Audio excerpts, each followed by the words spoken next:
لله نحمده ونستعينه ونستغفره ونعوذ بالله من شرور أنفسنا ومن سيئات أعمالنا من يهده الله فلا مضل له ومن يضلل فلا هادي له وأشهد أن لا إله إلا الله وحده لا شريك له وأشهد أن محمدا عبده ورسوله يا أيها الذين آمنوا اتقوا الله حق تقاته ولا تموتن إلا وأنتم مسلمون يا أيها الناس اتقوا ربكم الذي خلقكم من نفس واحدة وخلق منها زوجها وبث منهما رجالا كثيرا ونساء واتقوا الله الذي تساءلون به والأرحام إن الله كان عليكم رقيبا يا أيها الذين آمنوا اتقوا الله وقولوا قولا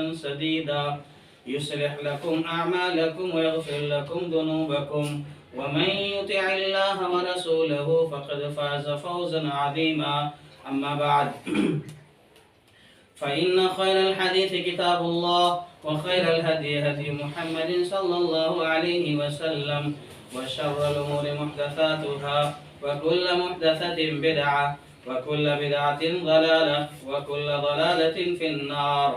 أعوذ بالله السميع العليم من الشيطان الرجيم من همزه ونفخه ونفثه. بسم الله الرحمن الرحيم. وما أموالكم ولا أولادكم بالتي تقربكم عندنا زلفى إلا من آمن وعمل صالحا فأولئك لهم جزاء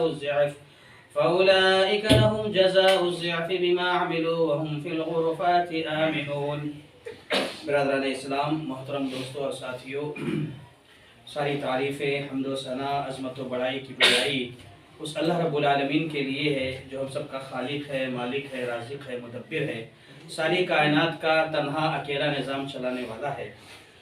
اس کے بعد بے شمار درود و سلام نازل ہو ہم سب کے آخری نبی احمد مجتبی محمد مصطفیٰ صلی اللہ علیہ وسلم کی ذات گرامی پر، جن کی مختلف کوششوں کے نتیجے میں ہم تک دین اسلام پہنچا۔ محترم ساتھیوں، اس دنیا کے اندر اللہ تبارک و تعالی نے ہمیں اور آپ کو جنت سے بھیجا ہے، یعنی ہمارے باپ آدم علیہ السلام کو اللہ تبارک و تعالی نے جنت میں رکھا تھا۔ پھر اس کے بعد سارا واقعہ آپ جانتے ہیں، آدم علیہ السلام کو اللہ تبارک و تعالی نے دنیا میں بھیج دیا۔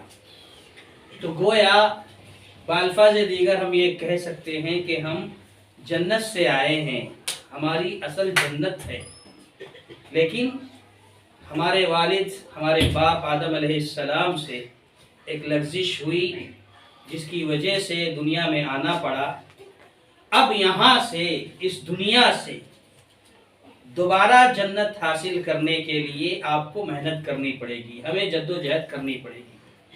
ابتدائی مرحلے میں، اول وہلہ میں، پہل اللہ تبارک و تعالی نے آدم علیہ السلام کو جنت میں تو داخل کر دیا، لیکن اب دنیا میں آنے کے بعد وہ جنت جیسے ڈائریکٹ مل گئی تھی آدم علیہ السلام کو، اب جنت آدم کی اولاد کو، آدم کی نسل کو ڈائریکٹ جنت نہیں ملنے والی ہے، بلکہ اس دنیا میں اسے اس جنت کو دوبارہ پانے کے لیے جد و جہد کرنی پڑے گی۔ آسانی سے کوئی چیز مل جاتی ہے تو انسان اس کی قدر نہیں کرتا ہے۔ آسانی سے جنت دے دی گئی تھی، اللہ کا حکم تھا درخت کے پاس نہیں جانا، لیکن شیطان نے بہکایا، پھسلایا اور آدم علیہ السلام سے ایک چھوٹی سی لغزش ہو گئی جس کی وجہ سے دنیا میں آنا پڑا۔ اس سے یہ سبق ملتا ہے کہ کسی بھی کام میں اگر آسانی ہو، آسانی سے کوئی چیز مل جائے تو اس کی اہمیت نہیں رہتی، اس کی قدر نہیں رہتی۔ اسی لیے اب دوبارہ جنت حاصل کرنا ہے تو اس کے لیے محنت کرنی پڑے گی، جد و جہد کرنی پڑے گی، کوششیں کرنی پڑے گی، اور اسی کے ساتھ ساتھ اللہ نے ایک چیز اور تیار کر کے رکھی ہے، وہ ہے جہنم۔ اب ہم ڈائریکٹ جنت، اب صرف جنت نہیں ہے، اب جنت بھی ہے، جہنم بھی ہے۔ اب ہمیں یہ طے کرنا ہے کہ ہمیں کہاں جانا ہے، جنت جانا ہے یا جہنم جانا ہے۔ تو بہرحال ہم جنت سے آئے ہیں، ہمارے باپ جنت سے آئے ہیں، ہم کو اپنی کھوئی ہوئی جنت کو دوبارہ حاصل کرنے کی کوشش کرنا ہے۔ اور میرے بھائی، جنت جو ہے اللہ تعالیٰ نے جو بنائی ہے نا، جنت قرآن مجید کہتا ہے فَلَا تَعْلَمُ نَفْسٌ مَا أُخْفِيَ لَهُم مِّن قُرَّةِ أَعْيُنٍ جزاء بما كانوا يعملون کہ اللہ تبارک و تعالی نے اپنے بندوں مومن بندوں کی آنکھوں کو ٹھنڈک پہنچانے کے لیے یعنی انہیں سکون اور اطمینان کی زندگی نصیب کرنے کے لیے جو چیز اللہ نے چھپا کر رکھی ہے اسے کوئی نہیں جانتا، جس کی تفسیر پیارے نبی محمد رسول اللہ صلی اللہ علیہ وسلم نے اس حدیث میں بیان فرمائی فیہا ما لا عین رأت ولا اذن سمعت ولا خطر علی قلب بشر۔ بڑی مشہور روایت ہے کہ جنت ایک ایسی جگہ ہے جسے کسی آنکھ نے دیکھا نہیں، کسی کان نے سنا نہیں، اور کسی نے تصور بھی نہیں کیا ہوگا کہ وہ جنت کتنی عالی شان ہے، کیسی لگژری لائف ہوگی، کوئی سمجھ نہیں سکتا، تصور نہیں کر سکتا ہے اس جنت کے بارے میں۔ ایک مرتبہ صحابہ کرام نے پیارے نبی محمد رسول اللہ صلی اللہ علیہ وسلم سے پوچھا، اے اللہ کے نبی صلی اللہ علیہ وسلم یہ بتلائے آپ کہ اللہ تبارک و تعالی نے جنت کو کیسے بنایا ہے، جنت کی تعمیر اللہ تعالی نے کیسے کی ہے۔ سبحان اللہ، صحابہ اکرام کے سوالات بھی دیکھیے کیسے ہوا کرتے تھے۔ صحابہ وہ ہوتے تھے جو جنت کی طلب میں اچھل پڑتے تھے، جب کبھی بات جنت کی آتی تھی وہ لپکتے تھے، ہر وہ کام کرنے کی کوشش کرتے تھے جس سے معلوم ہو جائے کہ اسے جنت ملنے والی ہے۔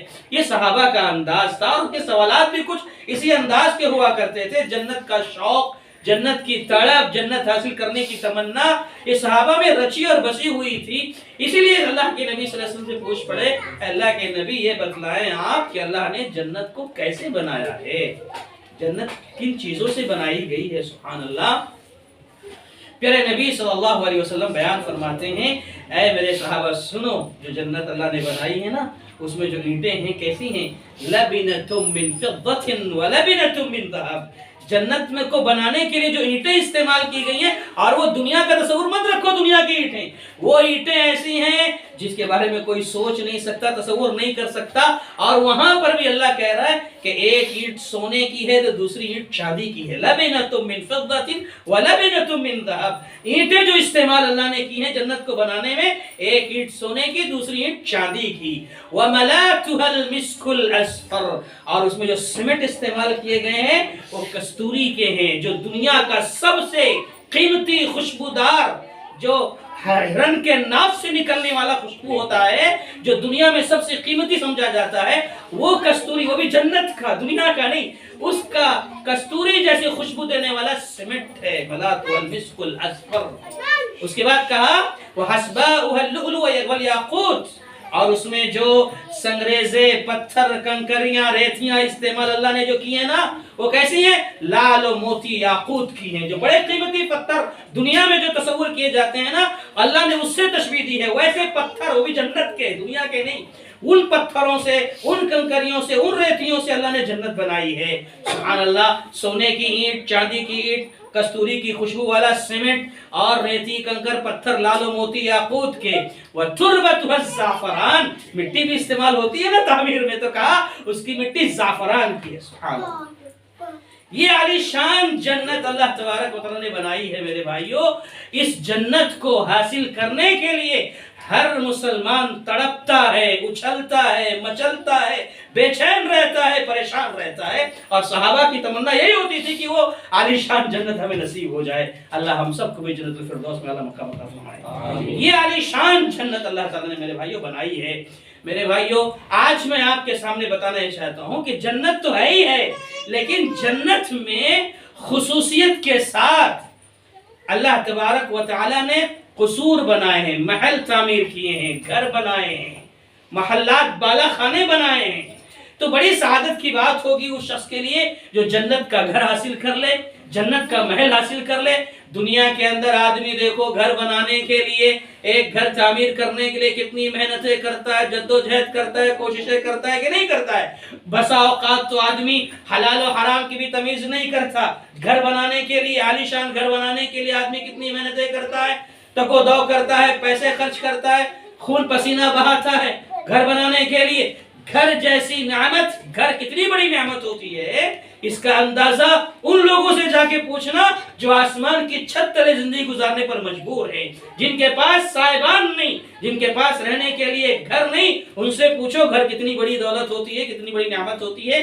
تو میرے بھائیوں، دنیا کا گھر بنانے کے لیے آدمی کتنی محنتیں کرتا ہے، کتنی کوششیں کرتا ہے دنیا کا گھر بنانے کے لیے نا، جدوجہد کرتا ہے، لیکن کیا کبھی مرنے کے بعد آخرت میں جو جنت میں اللہ نے گھر بنایا ہے اس گھر کو حاصل کرنے کے لیے کوئی کوشش ہو رہی ہے، کوئی تڑپ ہے، کوئی جدوجہد ہے؟ جو گھر اللہ نے بنایا ہے، اور وہ گھر کیسے ہوں گے؟ میں نے ابھی حدیث پیش کیا آپ کو، سونے چاندی کے اینٹوں سے بنا ہوا گھر ہے، سبحان اللہ۔ اس گھر کو حاصل کرنے کے لیے کوشش کرنی چاہیے۔ اب آئیے میں آپ کو جو وقت وفا کرے گا اس میں کچھ باتیں بتانا چاہتا ہوں کہ ایسے کون لوگ ہیں، وہ کون سا خوش نصیب گروہ ہے، یا وہ کون سے خوش نصیب افراد ہیں جن کے لیے اللہ نے جنت میں محل بنایا ہے، جنت میں گھر بنایا ہے، اور وہ جنت کے گھر کو حاصل کرنے والے خوش نصیب کون لوگ ہیں۔ سب سے پہلے ہم شروع کرتے ہیں یہیں سے، جو آیت ہم نے آپ کے سامنے پڑھی ہے۔ اللہ تعالیٰ بیان فرماتا ہے وَمَا أَمْوَالُكُمْ وَلَا أَوْلَادُكُمْ بِالَّتِي تُقَرِّبُكُمْ عِنْدَنَا زُلْفَىٰ إِلَّا مَنْ آمَنَ وَعَمِلَ صَالِحًا، کہ دیکھو اللہ تعالیٰ سے قریب کرنے کے لیے، اللہ کی محبت حاصل کرنے کے لیے یہ مال اور اولاد یہ ذریعہ نہیں ہے۔ یہ لوگ دنیا والے سمجھتے ہیں کہ اگر مال بہت زیادہ ہے، اولاد کی کثرت ہے، میں دولت مند ہوں، صاحب حیثیت و ثروت ہوں، تو اس کا مطلب اللہ مجھ سے قریب ہے، میں اللہ سے قریب ہوں، اللہ مجھ سے محبت کرتا ہے اس لیے مال دیا ہے۔ یہ غلط فہمی میں نہیں رہنا، مال اور اولاد یہ اللہ سے قریب کرنے کا ذریعہ نہیں ہے۔ إِلَّا مَنْ آمَنَ وَعَمِلَ صَالِحًا فَأُولَٰئِكَ لَهُمْ جَزَاءُ الضِّعْفِ، ہاں جو ایمان لے آتے ہیں اور عمل صالح کرتے ہیں، ایمان لائے، نیک عمل کیے، تو ان کے لیے دوہرا اجر ہوگا، سبحان اللہ۔ اور پھر کیا خوشخبری سنائی گئی؟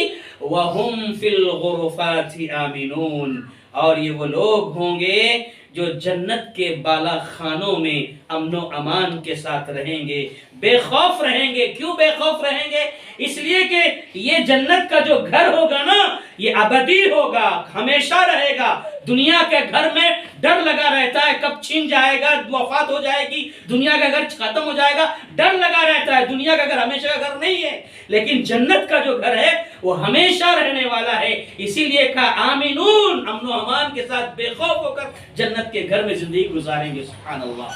تو میرے بھائی، اس میں کیا بات بتائی گئی؟ ایک ایمان اور عمل صالح، ایمان لانے والے اور نیک عمل کرنے والے جو ہوں گے ان کے لیے دوہرا اجر ہے اور جنت کا گھر ہے، ایمان والوں کے لیے اور عمل صالح کرنے والوں کے لیے۔ یہاں پر ایک چھوٹی سی بات مفسر نے ذکر کی ہے، بتا دوں کہ الا من آمن وعمل صالحا کا جو تذکرہ آیا ہے، اس کا ایک مفہوم اور بیان کیا گیا کہ مال اور اولاد یہ جو ہے اللہ سے قریب کرنے کا ذریعہ نہیں ہوتے ہیں۔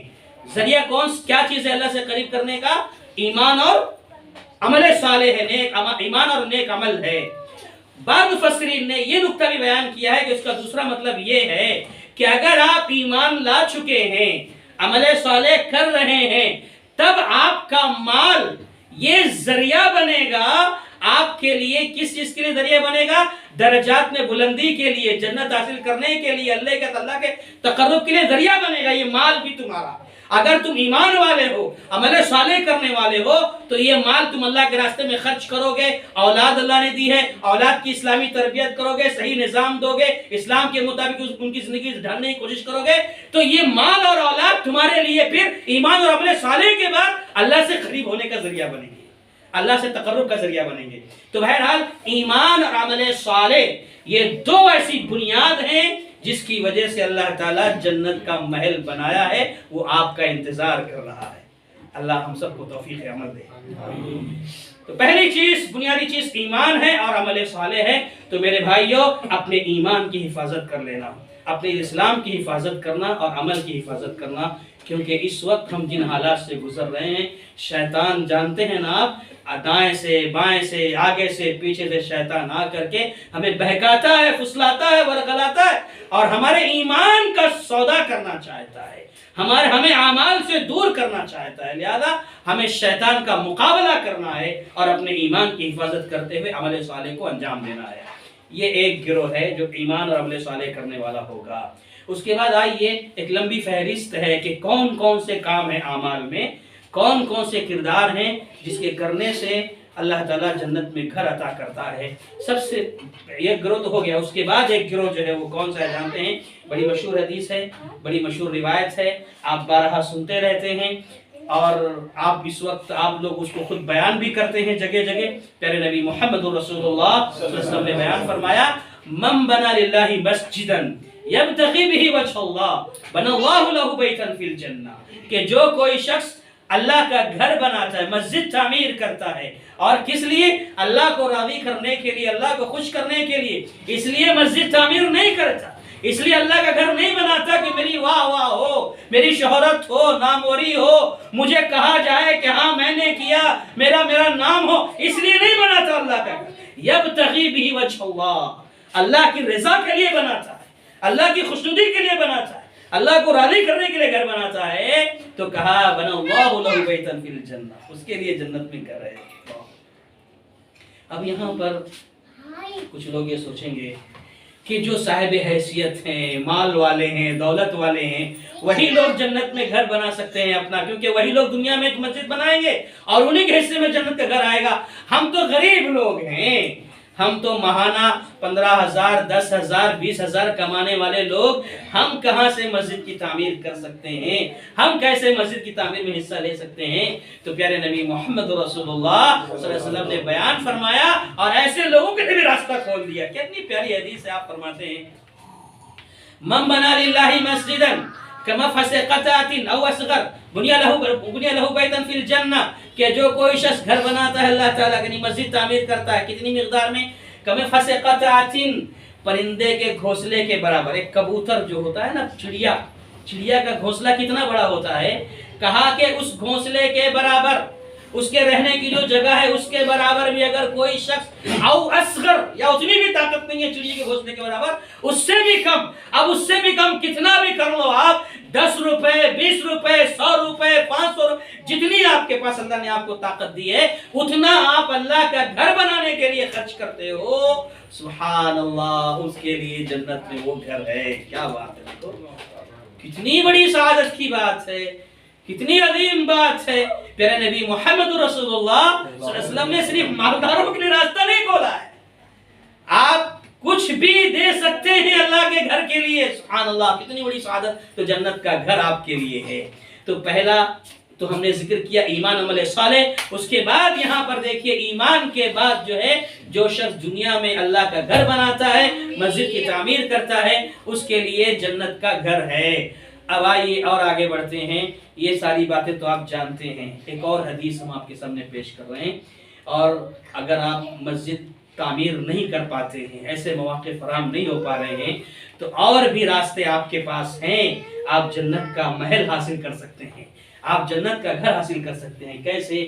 پیارے نبی محمد رسول اللہ صلی اللہ علیہ وسلم بیان فرماتے ہیں، ام حبیبہ رضی اللہ تعالی عنہا ام المؤمنین حدیث کی راویہ ہیں، بیان فرماتی ہیں کہ من صلی 12 رکعتا فی کل یوم و لیلۃ بنی لہ بیتا فی الجنہ، کہ جو کوئی شخص دن اور رات میں 12 رکعت سنتوں کا اہتمام کر لے، سنن رواتب 12 رکعت سنتیں، جو شخص دن اور رات میں یعنی 24 گھنٹے میں 12 رکعت پڑھ لے گا، اس کو جنت میں گھر ملے گا۔ 12 رکعت کون سی ہیں؟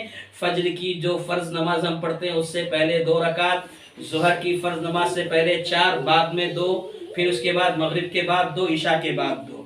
یہ وہ 12 رکعتیں ہوتی ہیں جن پر ایک مومن کا، ایک مسلمان کا اگر عمل کثرت سے ہو، ہمیشہ ہو، تو سبحان اللہ، جنت کا وہ گھر اس کا مقدر بن جائے گا۔ جنت کا گھر اس کے لیے ہے جو 12 رکعت سنتوں کا اہتمام کرے گا۔ آپ بتائیں ہم میں سے کتنے لوگ ہیں جو کثرت سے اس کا اہتمام کرتے ہیں، سنتوں کا اہتمام نہیں کر پاتے؟ فرض نمازیں پڑھنے کی ہم کو توفیق نہیں مل پاتی ہے، بسا اوقات ہم کوشش کرتے ہیں، لیکن سنتوں کی تو بات بہت دور کی ہے۔ میرے بھائی دیکھو، یہ کتنا آسان فارمولہ ہے، 12 رکعت سنتوں کا اہتمام کر لو، جنت میں گھر بنا لو، سبحان اللہ، کتنی بڑی بات ہے۔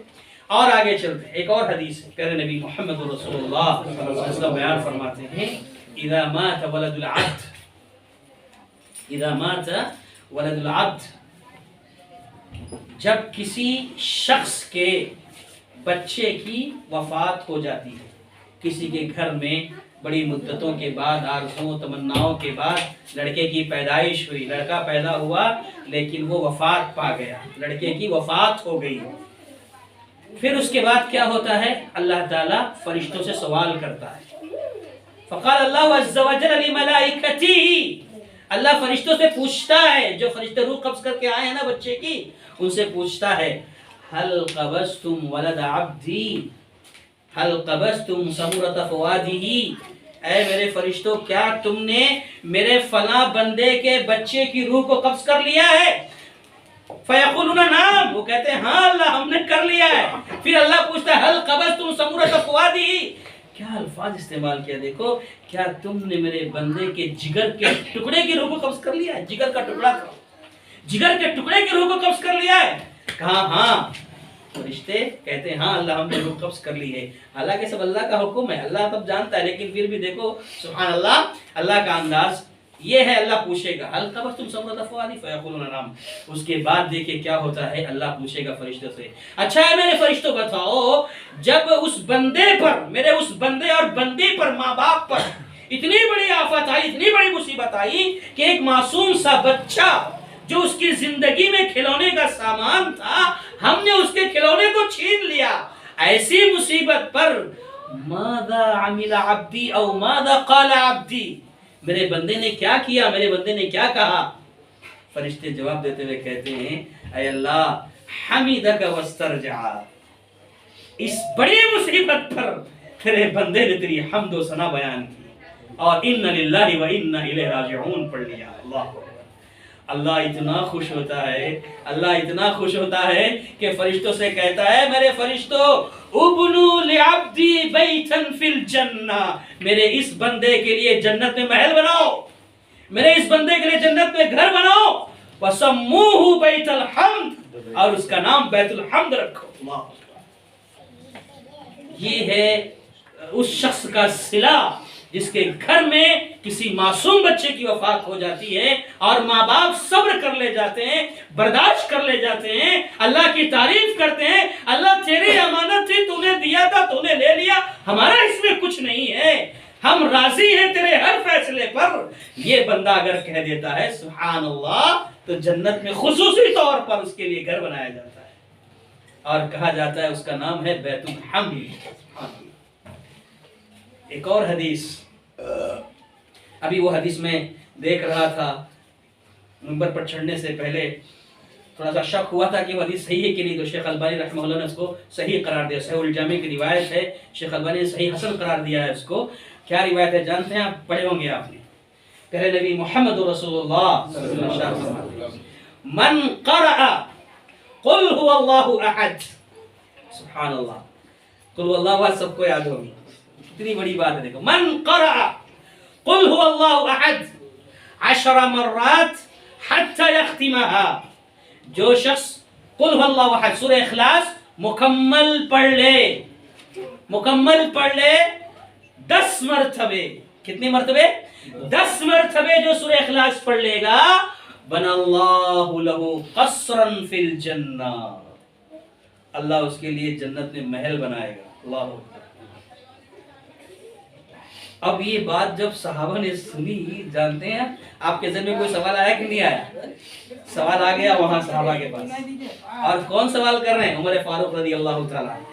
جب یہ سنا کہ 10 مرتبہ جو سورہ اخلاص پڑھ لے گا اس کے لیے جنت میں محل بنے گا، فقال عمر، عمر کہتے ہیں اذن نستکثر یا رسول اللہ، اے اللہ کے نبی صلی اللہ علیہ وسلم ہم 10 سے زیادہ بھی پڑھے تو؟ 10 پڑھنے پہ ایک گھر ملے گا، اگر کوئی 20 پڑھے، 30 پڑھے، 50 پڑھے، 100 پڑھے، پھر پیارے نبی محمد رسول اللہ صلی اللہ علیہ وسلم جواب دیتے کہتے ہیں عمر اللہ اکثر و اطیب، اللہ خوب دینے والا ہے اور پاکیزہ دینے والا ہے، اللہ کے خزانے میں کوئی کمی نہیں ہے، تو بس تم کرو تو صحیح۔ میرے بھائی سورہ اخلاص ہم اگر اہتمام کریں اس کا، ہر 5 وقتہ نمازوں میں اگر نماز پڑھنے آتے ہیں نا، 10 مرتبہ سورہ اخلاص پڑھ لی، سبحان اللہ، دن بھر میں 5 وقت کی نماز ہم نے 50 مرتبہ پڑھ لیا تو 5 گھر فکس۔ دنیا میں آدمی چاہتا ہے کہ میرا وہاں بھی بنگلہ ہو جائے، میرا وہاں بھی ہو جائے، میرا وہاں بھی ہو جائے، میرا پہاڑ پہ بھی ہو جائے، میرا اس چوٹی پر بھی ہو جائے، میں وہاں بھی جاؤں، ہفتے میں 15 دن گھومنے کے لیے اس بنگلے پہ جاؤں، وہاں کتنا گھر چاہیے آپ کو؟ کرو اہتمام، سب جنت میں ملے گا۔ اور ابھی دنیا کی لگژری لائف سے، دنیا کی لگژری لائف جو ہوتی سب سے زیادہ نا، وہ جب یہاں ختم ہوتی ہے تو وہاں سے آغاز ہوتا ہے۔ جنت کے بارے میں تصور ہی نہیں کر سکتے ہمارا، کیسی عالیشان جنت ہے۔